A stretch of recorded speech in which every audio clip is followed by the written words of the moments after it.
بسم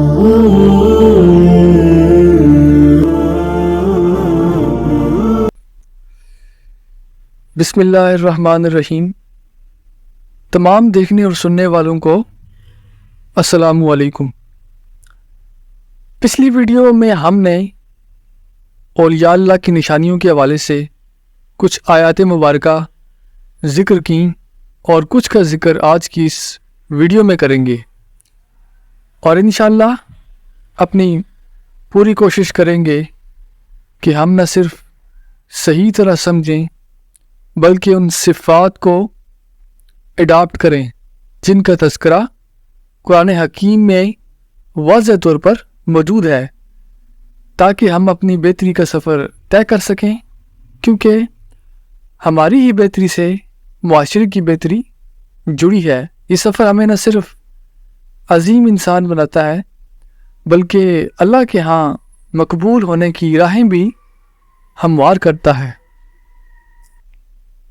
قرآن حکیم میں اللہ رب العزت فرماتا ہے، بڑے ہی سننے والے ہیں جھوٹ کے اور بہت کھانے والے حرام کے، سو اگر آئیں وہ تمہارے پاس تو فیصلہ کرو ان کے جھگڑوں کا، یا منہ موڑ لو ان سے، اور اگر منہ موڑ لو گے ان سے تو ہرگز نہ بگاڑ سکیں گے وہ تمہارا کچھ بھی، اور اگر تم فیصلہ کرو تو کرو فیصلہ ان کے درمیان انصاف کے ساتھ، بے شک اللہ محبوب رکھتا ہے انصاف کرنے والوں کو۔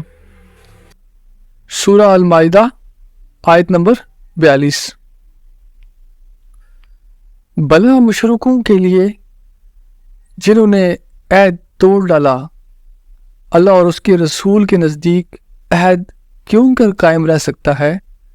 ہاں، جن لوگوں کے ساتھ تم نے مسجد محترم یعنی خانہ کعبہ کے نزدیک عہد کیا ہے، اگر وہ اپنے عہد پر قائم رہیں تو تم بھی اپنے قول و قرار پر قائم رہو، بے شک اللہ پرہیزگاروں کو دوست رکھتا ہے۔ سورہ توبہ آیت نمبر 7۔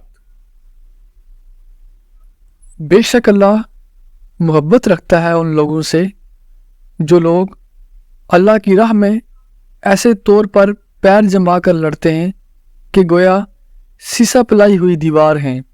سورہ صاف آیت نمبر 4۔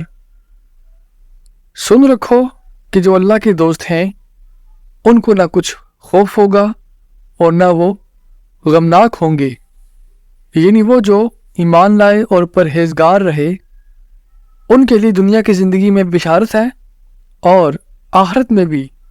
اللہ کی باتیں بدلتی نہیں، یہی تو بڑی کامیابی ہے۔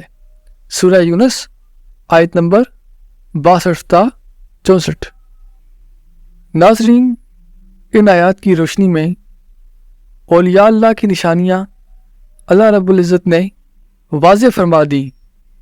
ہمارے لیے لازم ہے کہ ہم ان آیات کی روشنی میں اولیاء اللہ کی جو صفات ہیں جو ہم نے سیکھی اور سمجھی ہیں انہیں اپنائیں، تاکہ اللہ رب العزت کے پسندیدہ گروہ میں شامل ہو سکیں، اور اپنے لیے اللہ کے دوستوں کی تلاش میں اپنے حالات و احوال کو دیکھتے ہوئے اللہ کے دوستوں کی صحیح معنوں میں کھوج لگائیں، تاکہ ہم صحیح بندوں تک پہنچ سکیں۔ اللہ آپ کا اور میرا حامی و ناصر ہو۔